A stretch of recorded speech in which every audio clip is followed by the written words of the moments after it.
So kính thưa quý vị, năm nay cuộc thi Hoa Khoi Lien Truong em đứng bên đây. You're no longer afraid as you won last time. Kính thưa quý vị, something that we're doing this year hơi khác là các thí sinh, các em sẽ được chọn một bao lì xì.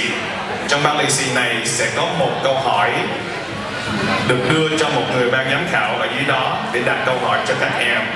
So you pick one red envelope, and there will be a number that correlates with one of the judges, and they will ask you a question on stage. Ban giám khảo, are you ready to review the question first, and then the judge will ask the question in English once, and I will translate in Vietnamese. Các em có câu hỏi gì không? Okay. Directors, can we move on? Continue. All right, I got the thumb up. Contestant number 20.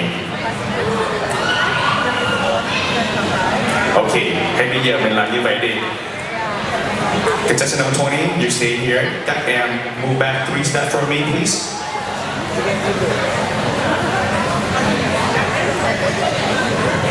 Rồi, contestant number 20, em đứng ở giữa để cho anh. Right here, please. Rồi, Hà Nhi, em đứng gần. Okay. Contestant number 20, em mở câu hỏi ra dùm cho anh. Question number 2 thuộc về cảnh sát trưởng Timothy Vũ. All right. The question is, when was there a time you were faced with a moment of hardship, and how did you overcome it? So câu hỏi thứ hai hỏi rằng em hãy cho biết một lần em gặp phải khó khăn và em vượt qua như thế nào. Dạ em xin cảm ơn cho câu hỏi. Xin kính chào quý vị và ban giám khảo. Em tên là Trần Lý Uy Nhi Annie. Em là thí sinh số 20. Em xin trả lời câu hỏi bằng tiếng Anh. One hardship that I have experienced in my life was last year when I was involved in a student organization. I've had a few members come up to me and tell me that I was doing one of the worst jobs that they had ever seen. At first, that really brought me down. I felt like my self-esteem was low, but with the support of my friends and family, I was able to pick that confidence back up and work hard. In the end, I've gotten recognized, but not just from my own school, but by the district. And that was one of the most hardships I've experienced in the past year. Thank you. Cảm ơn em. Okay, so can you go over that side real quick? And then can we have the next contestant? Contestant number 19, you grab your number. Em mở ra.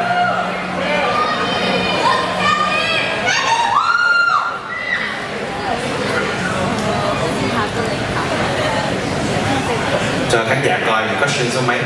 Question number 5. Ban giám khảo nào có câu hỏi số 5? Chị Susie Sullivan.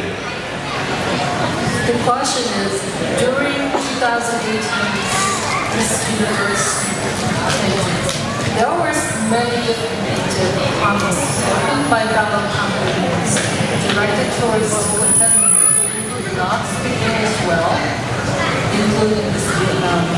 Describe a moment or situation where you were faced with distraction and how you overcame. Câu hỏi hỏi rằng trong cuộc thi trong cuộc thi Hoa hậu Hoàn Vũ 2018 có những thí sinh đã nói những lời kỳ thị với những thí sinh khác, bao gồm thí sinh Việt Nam về việc kém Anh ngữ. Em hãy kể một sự việc kỳ thị đã xảy ra đối với em và làm sao em đối phó lại với sự việc đó? Em cảm ơn ban giám khảo và MC đã cho em câu hỏi này và em xin trả lời bằng tiếng Anh.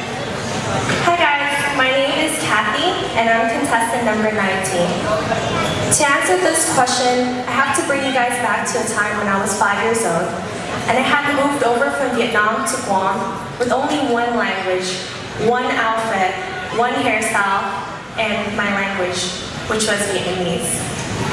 When I went to Guam at 5 years old, I did not know how to speak English and it was really difficult for me to make friends. That hardship carried on throughout my whole life because I was bullied. And I was constantly put down for being the only Vietnamese person and the only Vietnamese family growing up in Guam. Standing here today, this is how I overcome that hardship. I'm able to stand on this platform today, united by my culture, my language, and my people, embracing this loving and good community. That's how I overcome this hardship. Thank you.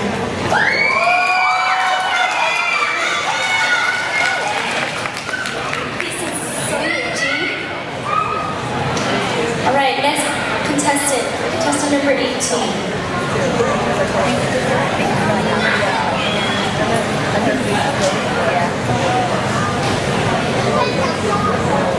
Số 1.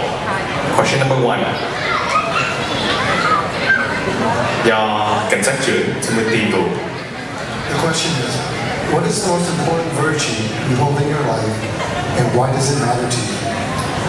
Đức tính quan trọng nhất mà em cảm thấy trong cuộc sống là gì? Và tại sao em cảm thấy đức tính đó quan trọng?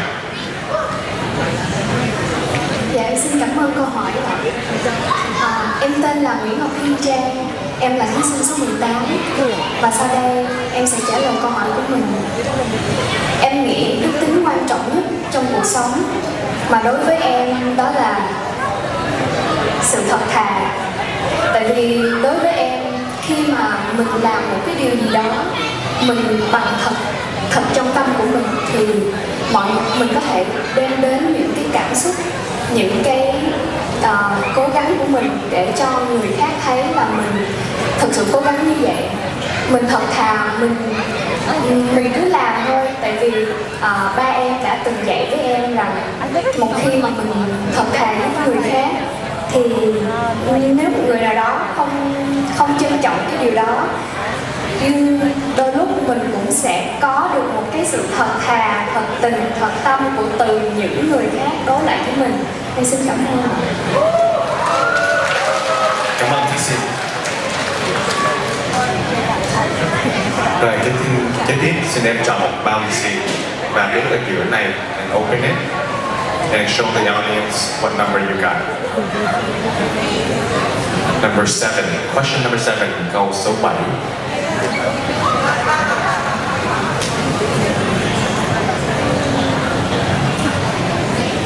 To a decent, here's question number 7. How will you encourage the youth today to volunteer and be more involved in the community? Câu hỏi rằng em sẽ làm thế nào để khuyến khích giới trẻ ngày nay tham gia làm việc thiện nguyện và giúp đỡ cộng đồng nhiều hơn?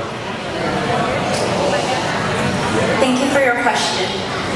Hi, my name is Khoi Truong, and I'm contestant number 17. In order to encourage the youth to volunteer more, I would want to remind them where their roots came from. My family came here with nothing, and they have given me everything. I want the youth to know that their parents and all their other relatives have given them so much, and they have given them this community that they can thrive in.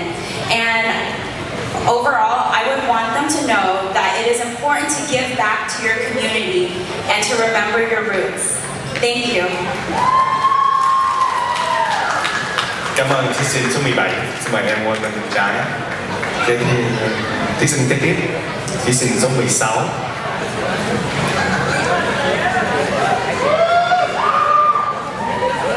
Question number 8. Câu hỏi số 8.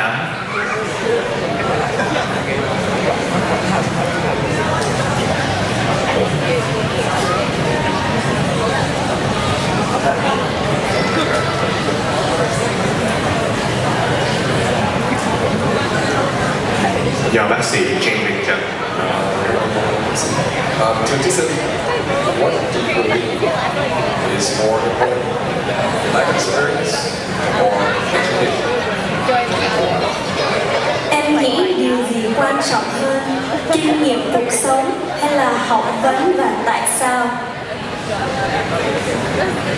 Em cảm ơn anh cho câu hỏi này.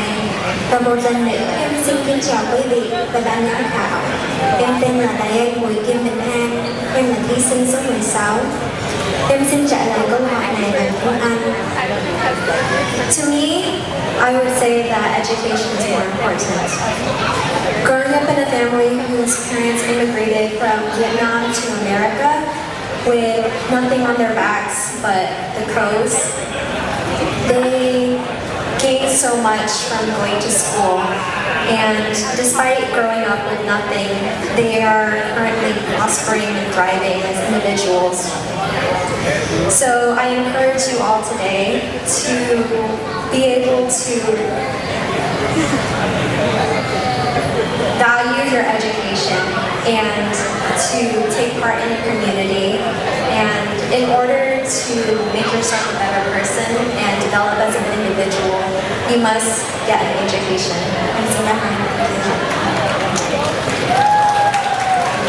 Cảm ơn em. Thí sinh số 16.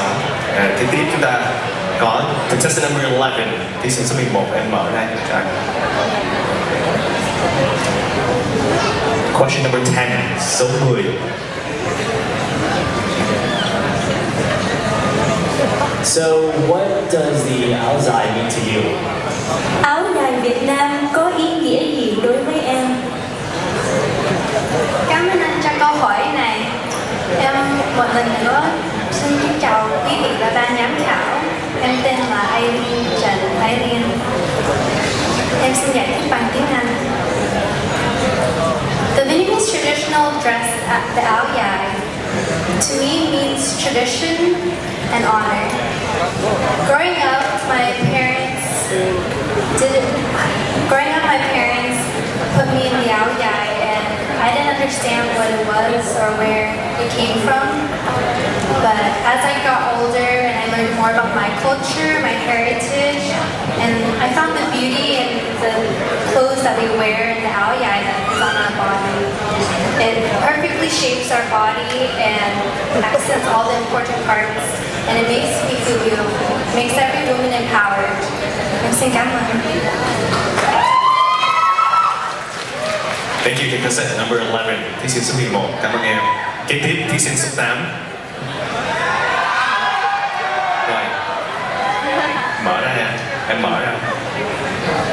Đừng trả lại. Question number 3, câu hỏi số 3.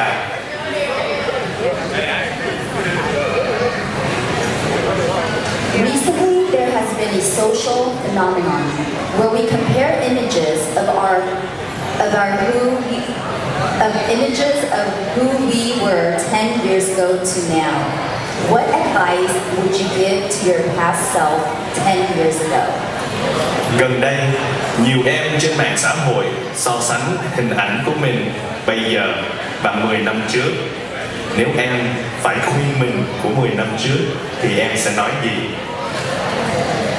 Em xin giám khảo lặp lại câu hỏi. Anh sẽ nói lại câu hỏi. Recently, there has been a social phenomenon where we compare images of who we were 10 years ago to now. What advice would you give to your past self 10 years ago? Gần đây, nhiều em trên mạng xã hội so sánh hình ảnh của mình bây giờ và 10 năm về trước. Nếu em phải khuyên mình của 10 năm trước thì em sẽ nói gì? Dạ, em xin cảm ơn các ban giám khảo cho câu hỏi này.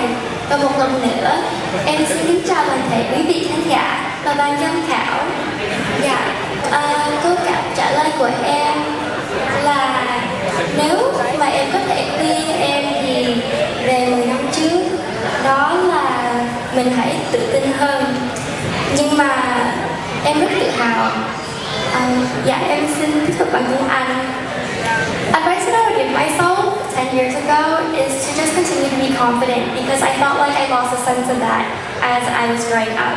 But the one thing that I was extremely proud of myself for was for never losing touch of my roots and always remembering to stay true with the 4 virtues of a Vietnamese woman. Đó là công, dung, ngôn và hạnh. Công biết nói về công việc. I'm extremely proud of myself because my mom taught me to always value family and remember the responsibilities that you have in a household, and that's something that I hold very close to my heart. Dung nói về vẻ đẹp của một người phụ nữ Việt Nam. I really value having beauty and always knowing how to present myself, and I really thank my mom for that. Ngôn nói về lời nói của một người phụ nữ Việt Nam, lúc nào cũng phải biết lễ phép. Growing up, I was always well-mannered, and that's something that I was very proud of myself for as well. And lastly, hạnh. Nói về đức hạnh. Morality was something that I held extremely close to my heart because my dad constantly reminded me that I always have to have good morals.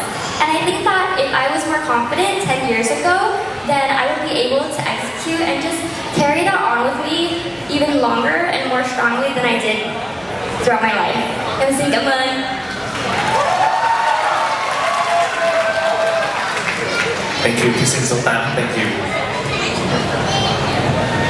Xin mời thí sinh số 5 mở envelope ra cho ban giám khảo coi. Số 9, question number 9. Alright, before I go into my question, all you ladies on stage, I'm very proud of you all for doing this, and even the girls in the back. So let's give another round of applause for all 20 girls.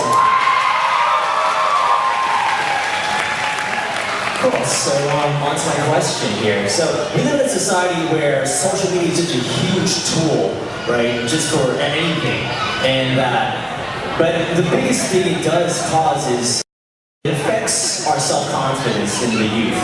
So with this tool that exists, what do you think? Do you believe that social media is a positive thing or a negative thing in our society? Như ban giám khảo Tommy Trịnh vừa trình bày, việc sử dụng phương tiện truyền thông xã hội đã trở thành một cái yếu tố tạo sự tự tin cho giới trẻ ngày nay. Em nghĩ phương tiện truyền thông xã hội có tác dụng tốt hay xấu trong cuộc sống và tại sao? Thank you for your question. Xin kính chào quý vị và ban giám khảo. Em tên là Vina Lê Nguyễn Xuân Nhi và em là thí sinh số 5. Em xin giải thích bằng tiếng Anh. Good evening, ladies and gentlemen and judges. My name is Vina Lê and I'm contestant number 5. I believe that social media at this moment is a positive thing. To me, for social media, it allows me to keep in contact with my family that lives far away, either far away in the country or far away overseas. But I think it's also very important for the youth to remember to take social media with a grain of salt. Everything that you see on social media is not always reality. I know that when I scroll through social media, I always think about, is that really what they're doing right now? And I also take a look at social media posts of people that I look up to. I think the responsibility of the youth is to not only follow either Instagram models or influencers, but people that you actually look up to, people that you actually care about what they have to say, and people that will actually fight for you. So I believe that with social media, if used in the right way, it is a positive thing. Thank you. Thank you, contestant number 5, thí sinh số 5. Xin mời em lên dụng để mở envelope ra. Put the envelope and show the judges. Question number 4, câu hỏi số 4. Many families bond over food, as it is something that brings people together. What is a Vietnamese dish that reminds you of your family the most, and why? Thức ăn mang lại sự gần gũi trong gia đình. Món ăn Việt Nam nào mang nhiều kỷ niệm với em và gia đình và tại sao? Em xin cảm ơn và em Thảo. Xin kính chào quý vị và ba em Thảo. Em tên là Nina Xuân Nhi. Em là thí sinh số 3. Em xin trả lời bằng tiếng Anh. A Vietnamese dish that reminds me of my family is pho, because I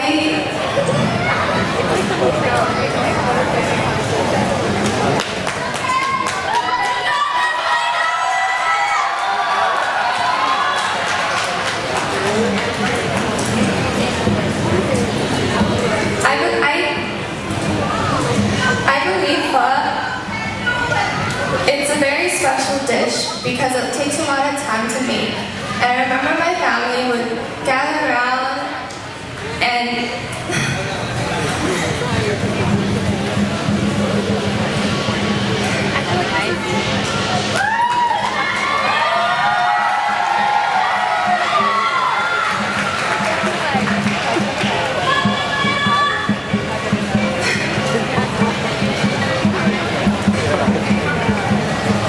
I believe pho is a very intricate dish, and it's also very universal because it brings a lot of people together. Not only just my family, but my friends, and not only my Vietnamese friends, but friends from many places, and we can bond over it.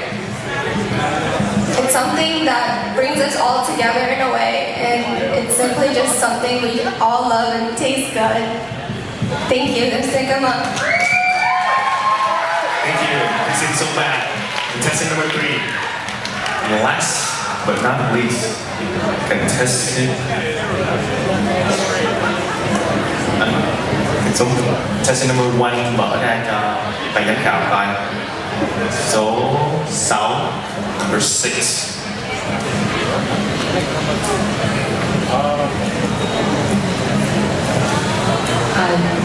The question is, in this Vietnamese uptown,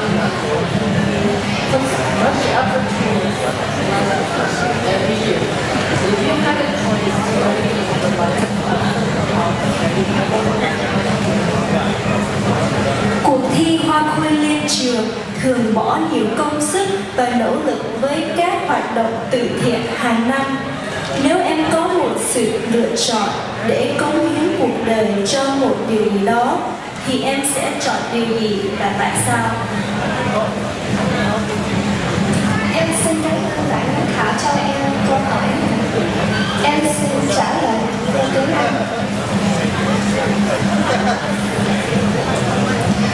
I would choose to inspire and motivate children, not just in the STEM field, as many of us are in, as I'm personally in too. But today, with social media growing and more Asian American presence in the media, I would like to inspire not just young Vietnamese children to go into science, technology, engineering, or math, but to also go into art, to go into the film industry, produce as many things as they could to represent our culture. We have so much to offer in terms of heritage and richness. It would be a shame if we don't share it with the rest of the world. And so, Thank you, ma'am. This is a vote. Ladies and gentlemen, top 10. Đây là các thí sinh bước vào vòng kế tiếp. Kính thưa quý vị,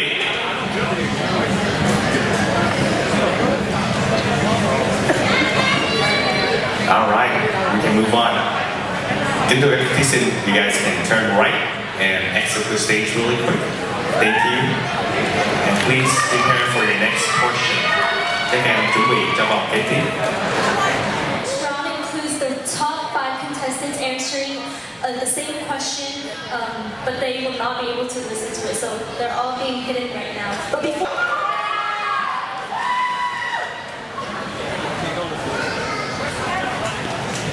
your question.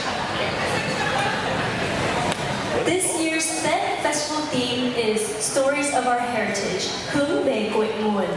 This theme creates time for us to reflect on the stories of our family members and ancestors have passed down to us today. Living in America typically causes the youth to be disconnected with our elders and our heritage gets lost in the process. What do you cherish the most about our Vietnamese heritage and how will that help you inspire young Vietnamese American women to carry on the legacy of our culture for the future generations? Để dịch cho em. Năm nay, chủ đề của Hội Tết Sinh viên là hướng về cội nguồn. Chủ đề này cho chúng ta nhìn lại những câu chuyện trong gia đình đã được ông cha ta để lại cho đến bây giờ.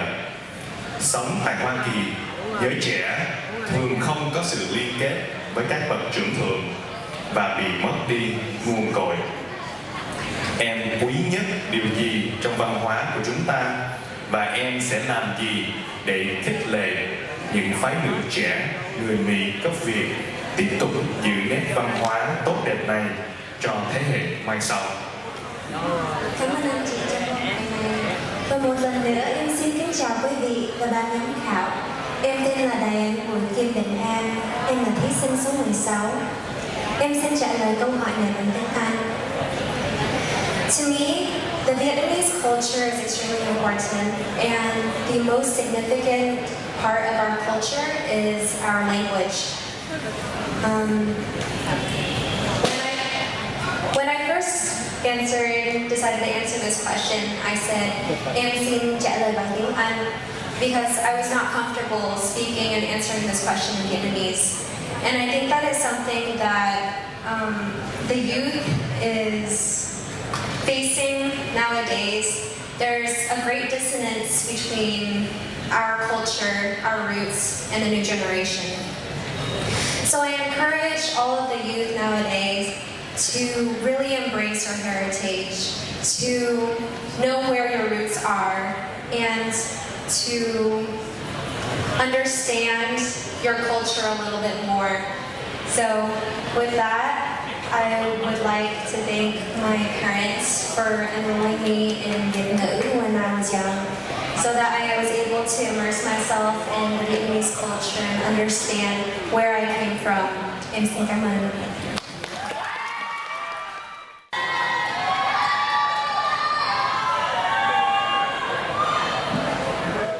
Xin kính chào quý vị và ban giám khảo. Em tên là Vina Lê Nguyễn Xuân Nhi và em là thí sinh số 5. Em xin giải thích bằng tiếng Anh. Good evening, ladies and gentlemen and judges. My name is Vina Lê and I am contestant number 5. What I love the most about our Vietnamese culture and heritage and the stories of my family and my ancestors is that they all have a common theme, which is the resilience and dedication of the Vietnamese people. One story in particular that truly resonated with me and has stuck with me throughout my life that I wish to share to you all tonight, as well as the rest of the community, is the story of my father and his immigration to America. Yes, the story starts off as similar as many stories of you around here today. He escaped Vietnam on April 30th, 1975.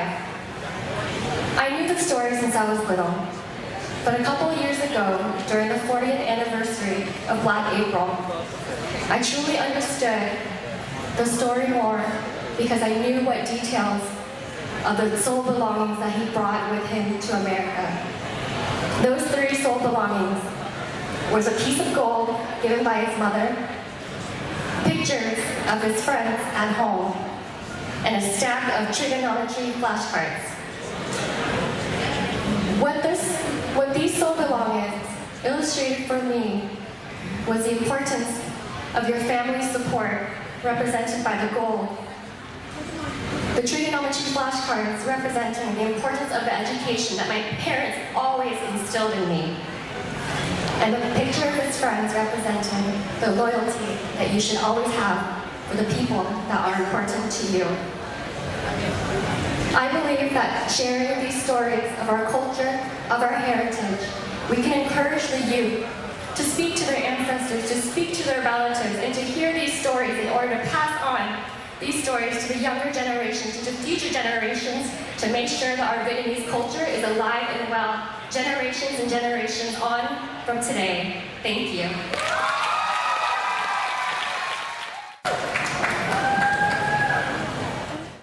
Sau đây là câu trả lời của em. Đối với em, Tết là một điều rất là đặc biệt. Khi mà em còn ở Việt Nam thì mỗi khi đến Tết là em và ba cùng chuẩn bị để đón Tết. Tết được ví như là một ngày lễ đầu năm, đầu xuân. Chúng ta từng chuẩn bị những cái mới mẻ của gia đình, chúng ta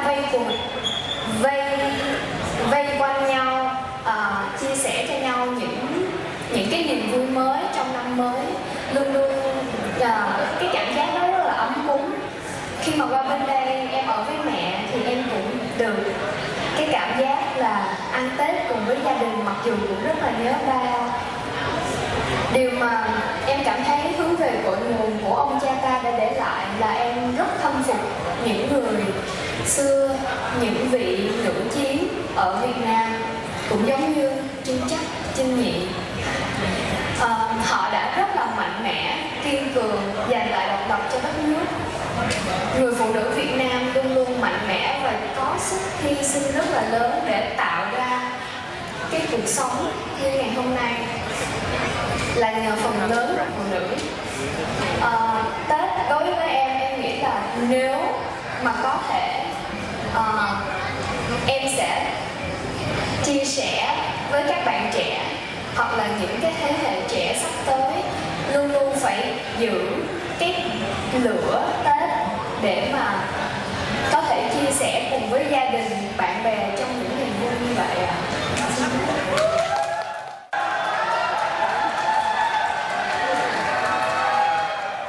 Xin kính chào toàn thể quý vị khán giả và ban giám khảo. Dạ, em cảm ơn quý bà chị cho em câu hỏi và em xin trả lời bằng tiếng Anh. What I personally value about Vietnamese heritage is the journey that our parents went through in order to bring us all here and start a family and start an organization like EPSA here. This opportunity here can be cherished through our dinners, like I spoke about in our Proverbs. I think that dinner time is a great opportunity for us to talk about what happened in the past and us to bond with our families. And I think even more importantly, dinner doesn't have to be shared with only our family. My parents also invite friends over, and my friends who are not Vietnamese sometimes are also exposed to the stories of my parents. And through that, not only am I carrying on the stories of my heritage, but also other people, including you all, who came to this festival and heard 20 different people's stories. You all are the reason why the stories of our heritage are living on, and I think that by continuing to have common dinner, encouraging our youth to have dinner with their parents, that's how we're going to keep it together. Thank you, and xin cảm ơn.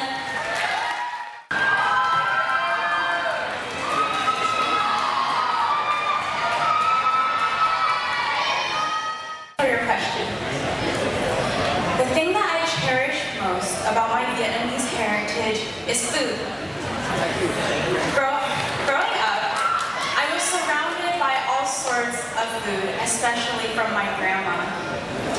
And now that her memory is going, it's hard to communicate with her on a daily basis. But the one thing that she remembers so clearly is how to make a bowl of pho.